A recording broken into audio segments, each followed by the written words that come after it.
Welcome to Talking Success, the podcast series that focuses on everything fintech. I'm your host, Darren Franks, and each week I'll be joined by a series of experts in the field who have a wealth of knowledge to share. Whether you're a seasoned operator or simply curious about the world of fintech, Talking Success is the perfect place to stay up to date on the latest developments in the industry. So sit back, grab a coffee, and let's start Talking Success. Hello, everyone, and welcome to the next episode of Talking Success. I am thrilled to have a very good friend of mine actually on today, Brendon Williamson, who is the MD of PayFast's here in South Africa. Relatively newly appointed PayFast MD, so I'm sure he's spinning many plates and he's got a lot on his to-do list. But he's graciously given us some of his time today, and we're going to talk about a subject that actually we discussed over dinner a few weeks ago, which was this thing called Omnichannel payments, and specifically what it is here in sort of South African context, but perhaps we'll delve a little bit deeper to see what it means for the rest of the continent as well if we get some time. So, Brendon, over to you. Do you want to do a quick, although I've kind of introed you, but do you want to do a quick intro about yourself? Because you don't look old enough to have been in payments as long as you've been in payments. So maybe you could just sort of shed a bit of light on your background. That really gets you everywhere, Don. Thanks for the opportunity. I feel like we have these conversations regularly. So it's quite interesting to have a recorded one. A background about me. I mean, I've been in the e-commerce space for good on 20 years plus, and I keep often say that when online payments wasn't online payments yet, so really been part of the whole boom of e-commerce. To say my expertise really lay in the fraud management side of online payments, as with anything. If something new comes out, someone will try and disrupt it and break it and benefit from it, not necessarily always in a good way. So I spent most of my career traveling the globe, consulting for multinationals and larger firms in terms of their fraud management practices around e-commerce and setting up their fraud units. And then naturally, payments is a big part of that. So evolving and taking a keen interest in the world of payments and how it makes our life a bit better in terms of removing a lot of friction in terms of what we do on a daily basis. So, that's in a nutshell. That's just a brief background. Well, it's a good segue onto kind of, I suppose, the first point, which is, omni-channel payments really is designed with sort of the consumer in mind, but as well as the merchant as well, right? So to give a multitude of different payment options to a merchant in terms of acceptance, but also a consumer in terms of availability to pay using various different methods. As it stands here in South Africa, what are the primary channels for payments? Are you able to give any data in terms of what percentages are online versus offline versus card present, etc., or is that a bit too much of an ask for a Tuesday afternoon? I mean, there is data out there. As a payments company, it's something that we've been shown a quite interested in terms of just what the space really looks like. The difficulty is actually getting access to that level of data in South Africa. It's not readily available.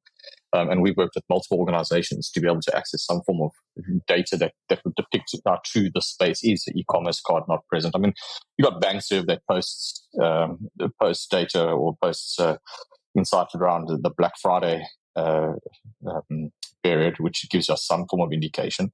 But it's still very difficult to say. There's no real governing body that distributes some form of data. What you do find and you do get access to is normally 18 to 24 months late as well. So there's nothing really true. But I mean, if we talk to just about the fact, and you touched on the basis that it's really not only about the consumer, but it's about the merchant and what is this omni-channel space and why.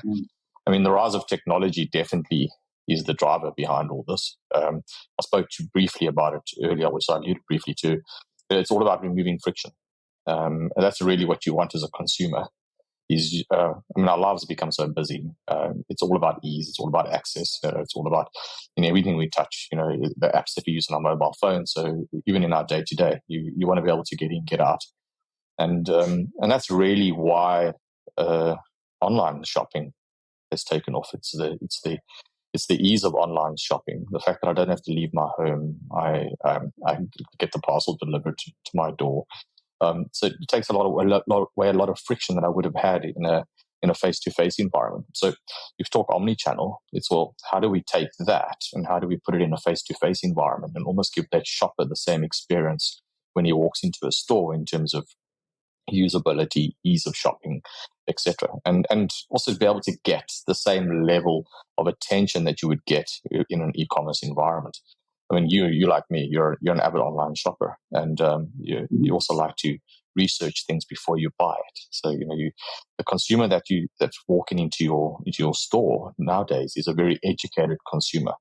He's already researched the product that he's looking for. He knows what color he wants. He knows the size. He knows everything about that product, even more so than the salesperson standing on the floor, due to the fact that he can do this online now. So your consumer walking in is a very educated consumer. He doesn't want a half an hour's speech or sales presentation in terms of what this does for him. He knows what it does for him. He just wants to get in, get out. And so how do you make that possible for him? And that's really where omnichannel comes in, is giving that fluid experience, no matter whether it's face to face or whether it's online. So I had an experience, I think we've discussed this over a glass of wine or two, but I was in the Apple shop in the UK and I wanted to buy a new laptop, and I knew exactly, like you said, I knew exactly what model I wanted, I knew what color I wanted, I knew the spec. I walked into the shop, I spoke to someone, a shop assistant, a sales assistant. I said, I'm looking for MacBook Pro with da-da-da-da-da. He picked it up. He gave it to me. He then had a handheld sort of POS, although it was an iPhone.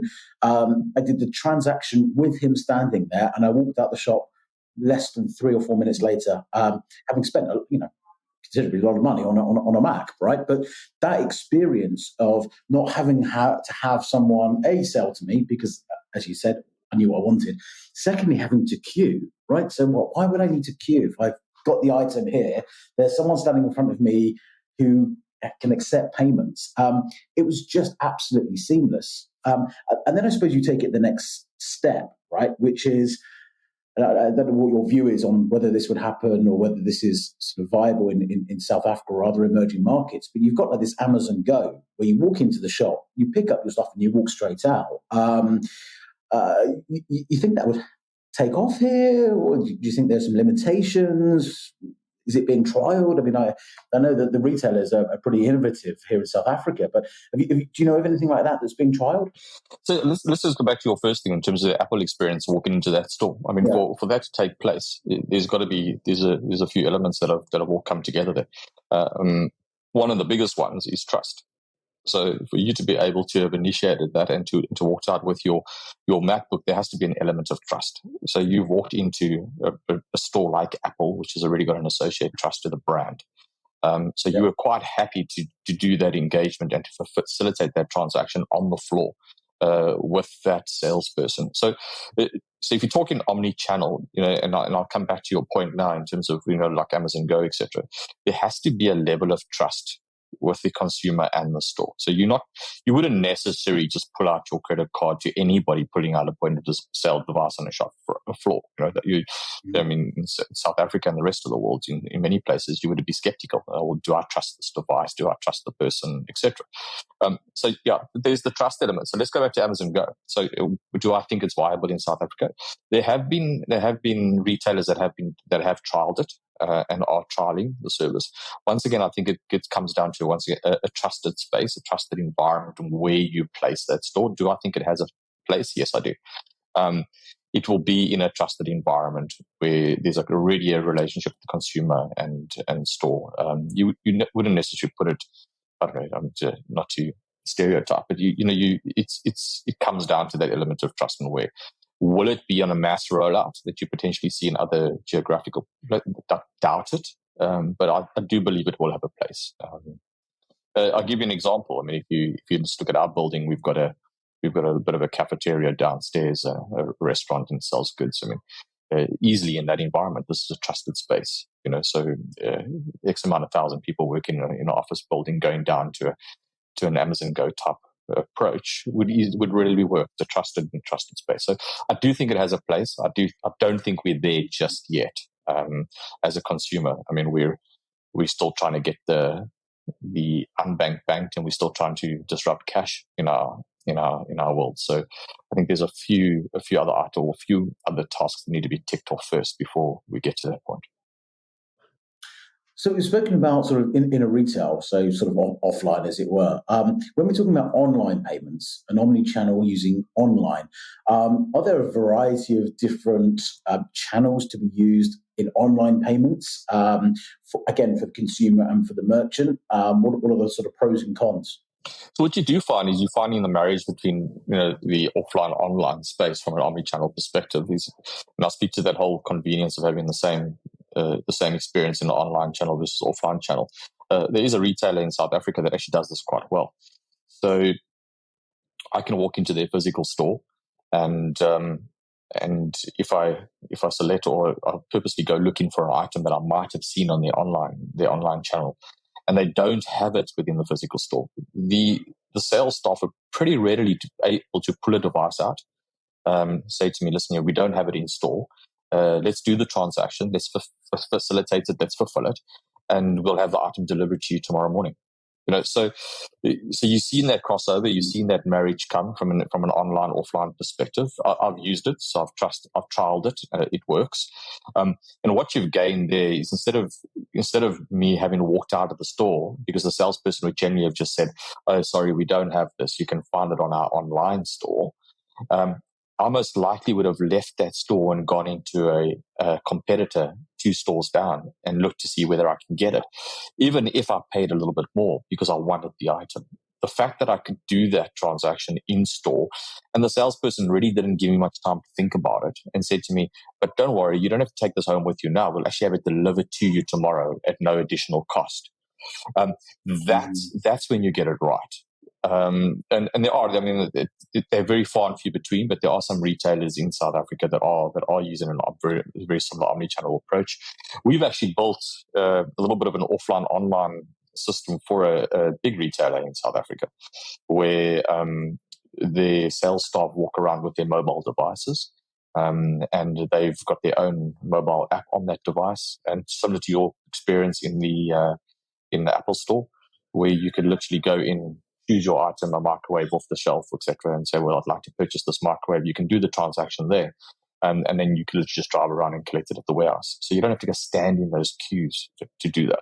So slowly but surely, we're bringing it closer. Are we there yet? No, I don't think we're there yet. There's multiple facets of omnichannel that can come into play. I mean, as founder of the Fintech Association, one of the founders of Fintech Associations, what a big role fintechs play in this space. And that's where you've seen it all come together, right? I mean, you've got this, when we talk omnichannel, yes, omnichannel does speak about payments because we're specifically talking payments now, but omnichannel encompasses a whole array of things depending on who you are. If you look at retailers, you look at them embracing things like insurance, that they wouldn't have done that in the past. So now that I've bought my item in store, like you bought your MacBook, is the ability to make that transaction in store, but also then if you wanted to take an extended warranty out at the same time, pay for it. And so that's embracing a different value of omnichannel. So it's quite expansive, but in terms of this discussion, yes, it's more focused around payments. But if we talk about omnichannel and why the existence of omnichannel, I mean, we speak about this often, really. We know, say, go back 10 years ago, you would, specifically in South Africa, there weren't many places you could go and buy a specific item. If you were looking for a branded pair of shoes, for instance, you knew you could go to 1 or 2 places, and that's where you went. Nowadays, with online and your sport for choice, really, in terms of where you can go, and you look for efficiencies. Well, now it's not so much about cheaper; it's potentially who's going to get it delivered to me sooner, right? So, so if we look at the choice, so as a merchant now, it comes down to, well, I know Darren's walked into my store. I want him to purchase it. How do I get as much information from Darren so that I know what he likes other than just a pair of shoes? I want him to come back and buy another pair of shoes or buy a pair of socks or whatever it might be else that I have in my store. So how do I get as much information from Darren in a very minimal period of time that allows me to utilize that for future transacting? And that's what Omnichannel also really does encompass or embraces that. It's what data elements can I get from Darren at that point of time that I can make his next call in my store or on my online shop a better experience for Darren. So what can I do? What can I present differently? What can I display? How can I take away the friction? So yeah, it's a very, I mean, you know, you and I can talk about this stuff for hours. But yeah, it's a lot more than just when we talk omni-channel. It's not literally just a payment. It can include a whole variety of different aspects. And things like lay-by or BNPL, does that form part of the omni-channel kind of ecosystem, or is that separate? That's not really a payment method. It's more of a sort of finance facility. Yeah, it depends, right? I mean, if you talk about like the BNPL and it's all facility, it is really a payment type or a type of payment that can be done. It would form part of the omni-channel experience or the omni-channel approach. So you would be presented at your point of transacting whether you want to make use of one of those services during the phase. But it wouldn't necessarily be classified as omni-channel itself, but it would be part of the omni-channel experience. Very much like if you have the choice of pulling out a card out of your wallet, you have the choice of taking a tap and pay off your phone, using things like a Samsung Pay or an Apple Pay. That's part of the omni-channel experience, and that's one thing. That's the if you want to say why, what is the adoption of omni-channel, or why do I believe it's got a place? I mean, you can just speak about the fact that we all walk around with mobile phones in our hands. You know, that's really what's changing this space. And you know, that mobile phone has got more data on it or more insight about me than a card. So it's, you know, if I'm utilizing my mobile phone during that process, is what information is coming through? You know, what is coming off that device that I can utilize as the merchant? You know, and what can I do what information that I can extract from that to make this process a lot more seamless? So that was a nice segue onto my next bit, because I was going to talk about wearables and kind of the future of sort of omni-channel payments. Obviously, I did some research and I'm a bit of a geek. And I came across a really interesting one for the future. And actually, it might not be in a too distant future if you look at some of the vehicles that are being manufactured nowadays. But, you know, connected car payments. You know, being able to drive into a garage, you know, filling up your fuel and driving off because, you know, you've effectively, I suppose, got some sort of NFC chip, you know, within your car. I mean, that makes sense to me, rather than having to stand there and give a card or tap your phone, or, you know, it's just the next layer of convenience. Do you see that being just a bit of a gimmick? Do you see that actually being something that's going to be utilized? I mean, I just imagine driving through a drive-through McDonald's and, you know, ordering my Big Mac and just driving straight off because, you know, it's taking it from the chip in my car. Sounds cool. Do you think it's a bit gimmicky, or is there a real sort of proposition behind that? It will make you think twice about who you're lending your car to for a drive. I mean, does it have a place? I'm sure it will have a place. I mean, you and I both know, we're both Mercedes drivers, so you know the technology that sits in that Mercedes. You know, in terms of connected activity. Yeah. I mean, the fact that we can drive up to our houses, and if we've connected to a digital world, you know, your garage door can open automatically, the kettle can go on, music can play, and that's all driven from the car. So, yes, it will definitely have a place. Of course, there's going to be rules around that in terms of how that works, and that's the stuff they're playing with. I mean, one of the things article I read a while back, you know, if you just talk about, you know, in-car payments and how this works, I mean, at Tesla, they were trialing. So basically, the Tesla brain, or the motor vehicle brain, has the ability to connect to other Teslas. So creating this web of Tesla communication that's happening.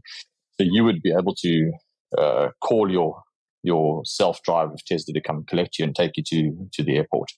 And while you're driving, well, you'll make your payments. As you get in the car, it'll say to you, Mr. Franks, it's going to cost you $35 for this journey. Would you like to proceed? And you accept yes, and off you go. It will then have the ability to say to you, I can get you to the airport 5 minutes faster. in order for me to get you there 5 minutes faster, it's going to cost you another $10. Would you like to accept? You would go, yes, I'd like to. Definitely, when I'm late for my flight, I want to do it. And what that Tesla then does, it communicates to every other Tesla that's on the same road as you going towards the airport, and it then funds each Tesla to move out of the way. So it would take that $10 and fund each Tesla ahead to move out of the way, so that it gives you a free drive, free road all the way through to the airport. So, these things are being tested as we speak, right? So, and talking to your point in terms of, driving through the McDonald's, and it's going to get to the point where you'll drive through the McDonald's and your order will already be ready before you get there, because they know that you like a Big Mac. They know that you like quarter pounder deluxe. And that's where artificial intelligence, all the rest comes in, where it takes away the ability to think. And that's where the world will get to at some point. Whether you and I are still here, if you look at technology and what's happened to it in the last 10 years, I think it's actually very likely. Yeah. Because we look in China, and I know China are big on sort of facial activation for payments, right? So biometric payments. Now, clearly, we've got an element of that here, because you need to authenticate your device before you make that payment. But do you see a point, again, here in South Africa or on the continent, where you can walk up to a till point and you just look at the screen and it authenticates you as an individual and your payment's done, and you walk straight off? Do you see that happening? You blink twice for a yes and blink once for a no, and blink 3 times for credit. And definitely, retina detection, all that stuff's already being tested and played with. It's all that stuff has a place, and it's all about when it'll come into play. We as the consumer, ironically, are going to be driving that innovation, because as our worlds get busier, we're looking for more efficiency. You think of how patient we used to be when you used to wait for your Windows PC to start up. Never mind the dial-up modem. You knew it took X amount of time, and you would just patiently would do it. Now, if you switch your Mac on, it doesn't come on instantaneously. You get annoyed. It's the same with your mobile phone. You open an app, and if you go onto a site and if you don't get a responsive site and it doesn't one click and it's there, you get annoyed. So we as consumers are very much the reason why this innovation will take place. We're forcing it, we're driving it. So yes, facial recognition, blink twice for a payment, it's going to come. Well, there's one other area before we wrap up, which I know you're going to be a fan of, and me not so much, and that's voice-activated payments. Because I know how much you love your Siri and your Mercedes Me and your Amazon Home Echo thingamajig. I don't know. For me as a consumer, I can't imagine walking into a shop and saying, 50 Rand, please. Partially because of my accent, and people don't understand it when I say 50 Rand. And secondly, I don't know. There's some things I'd want to broadcast. Maybe if you're using your Siri or you're in your Mercedes and you're saying, "Hey Mercedes, buy me a Big Mac for 30 Rand," possibly, right? But that's kind of I see that as a Brendon innovation rather than something that's for the wider population. But maybe I'm wrong. Maybe I'm the anomaly. What do you think? Voice activated payments? Sounds a bit, I don't know. I think there's a time and a place for everything, really. And I think that's the beauty of what we do, is we provide various vehicles for payment to take place. So we know that not everybody uses a card. We know that some people like QR code methods. Some people would like different. So, but once again, it's finding a solution that's suitable to the person that's standing in front of making that payment. Whether voice activation works for you, it might not work, but it might work for me or work for someone else. But if you think back 5 years ago, do you think you would be tapping your phone or tapping your card or tapping your phone? You go, there's no ways I'm going to tap my phone. There's no ways I'm going to tap my card. And now it's become the norm, right? If you can't tap your phone, you go, geez, there's something wrong with this retailer, or you need to upgrade your devices, whatever it might be. So, we say that now, but it may just become the norm. It does sound a little bit, I don't know if I'd like to stand in a store and go, make payment please, or use card one, or whatever it might be. But you're in a restaurant and you're going to leave a tip, and everyone turns around and goes, Exactly. That's stingy, you know. You could have put another few hundred rand on that. You're talking about restaurants. It's also, I don't know if you've seen that short clip of the two guys stuck in a lift. I think they got Scottish accents, and and it's a voice activated lift, and they're trying to get to the various floors, and then they're going to get so frustrated. Yeah, there's a lot of nuances that will come into play. But talking about restaurants, I remember an experience of mine when I spent some time in London. There was a restaurant close to Piccadilly Circus, and it was so you walked into this restaurant, and it's very dark, but the tables were lit up, and there was no waiter. So you sat at this table, and the menu, everything was projected on the table. So you literally ordered off the table. So you could flip through the menu, order off the table, and you order it. And then all of a sudden, the waiter would appear with your plate of food and put it down. You had the ability also to change the table color, so you could change the tablecloth. So all these tables are changing color all over the place, etc. But when you were ready to pay as well, you paid from the table. You would just go, "I'm ready to pay," and called up the bill. You showed the bill, you introduced your tip, and you made payment, and you left the restaurant. The only time you interacted with anybody was the waiter physically putting the food down on your table. But that was the experience, and that was at least 8 years ago. So, the technology from then has still been around. We just haven't embraced it really. And that's, once again, it's us who drive that, we still like human interaction to some point. The Bank of America, I think it's Bank of America, they introduced a whole level of AI. I think they took away about 50% of their branches, where you literally just walked in and you spoke to a virtual person. And, what do you want to order a new card? So they went through everything in terms of what are the standard things that someone would ask for if you walked into a bank branch, bank balance, like to order a new card, open a new account, etc. And they had huge success with that, a huge success. Obviously, it speaks to a different category of person that would like to experience that. But you still have the one person sitting there to be able to facilitate a face-to-face. But I think this world's going to change and create and develop faster than you and I can imagine, to be honest with you. Yeah.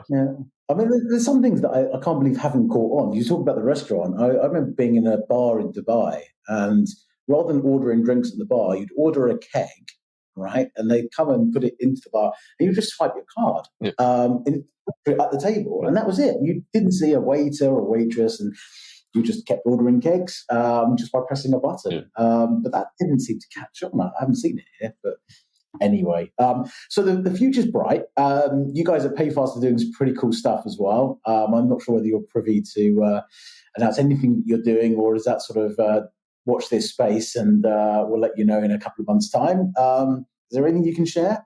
There's a lot of stuff in the stack in terms of development, in terms of product and solution. Definitely a play in this omnichannel space. We really do play there to some extent. But we will definitely be embracing the face-to-face environments a lot closer. Not necessarily in the traditional style. As you know, we've just created a new brand, or we've reimagined the PayFast brand. So we want to be seen as the innovators within this payment space, the disruptors of sort. But very much keeping in mind the consumer and the merchant, and the growth of our merchants. It's no use developing something that you put out there. It might be the most innovative, but doesn't have traction or doesn't have relevance. So it's still providing solutions and products that hold relevance to our consumers, or to the consumer and the merchant. But exciting times ahead for us as a business. And all I can say is just watch the space. Amazing. Brendon, thanks so much. And that's a wrap for this week's episode of Talking Success. Thank you so much for tuning in and joining us for this fascinating discussion on all things fintech. We hope you've enjoyed this episode and have gained some valuable insights into the ever-evolving world of finance and technology. A huge thank you to our guests for sharing their expertise and providing us with some amazing insights. We certainly couldn't have done this without them. Don't forget to subscribe to our podcast and stay tuned for more exciting conversations with experts in the field. Until next time, keep learning, keep growing, and keep talking success.